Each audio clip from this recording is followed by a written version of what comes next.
Hello, and welcome to CIT Tech Tips. I am Luke Tierney, and beside me is Anthony Coffey, and we are going to be talking to you about how to not get phished. Phishing is the practice of somebody pretending to be a company or person through an email, call, website to trick users into giving away their passwords or other personal information. They use this information to log into different websites and accounts you may own and try to take your money. Alright, you may be asking yourself, why would someone want to phish? Well, someone who would want to phish means goal is mostly to steal one of the following: money, data, or information. The information cybercriminals want to take are typically usernames, password, identity information like social security numbers, and or financial information like bank information or credit card numbers. Why do you need to know about it? Cyber criminals might send fake invoices to you or other people to wire them money. They also might try to get victims to put bank account information into fake websites so they can use it. On average, there are 3.4 billion phishing emails sent each day.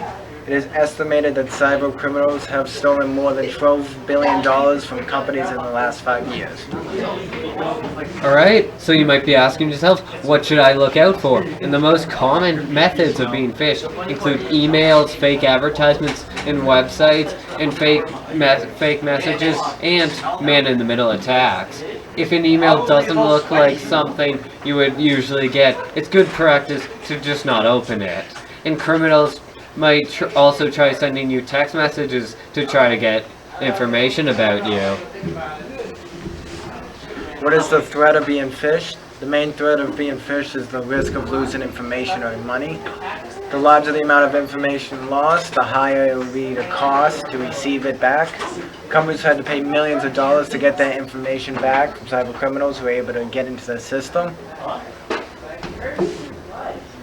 Alright, so now on this page we have two examples of attempted phishing attempts. On the left, it looks like it might be coming from your bank. It says it's from the Bank of America customer service, and that it's talking about that there has been multiple failed entries into your thing, and if you do not log in with the link they are giving you, then your account will be disabled indefinitely. But as you can see, that website is clearly fake and is not an official Bank of America thing.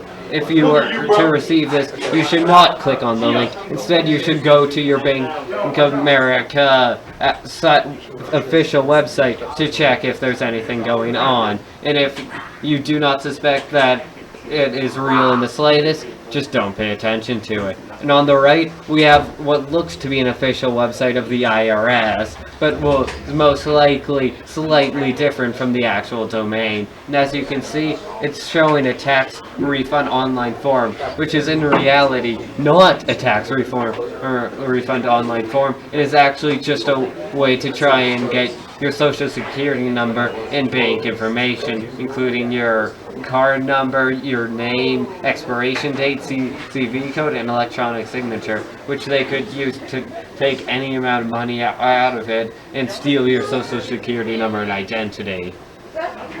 Alright, so after seeing those, you might be worried about how you're going to get phished. So here are some ways on how to avoid it. To avoid being phished, you should stay informed about current phishing techniques. And before you click on something, think about it and make sure it's legit. Never give out personal information without first verifying that you are giving it to a reliable source. And verify that the site you are on is using the legitimate one and not just a domain with a slightly different name, and that the site is using HTTPS instead of HTTP because of security reasons. Thank you for watching. This was CIT Tech Tips signing out. This video was about phishing, and remember to subscribe to CIT Tech Tips and like this video.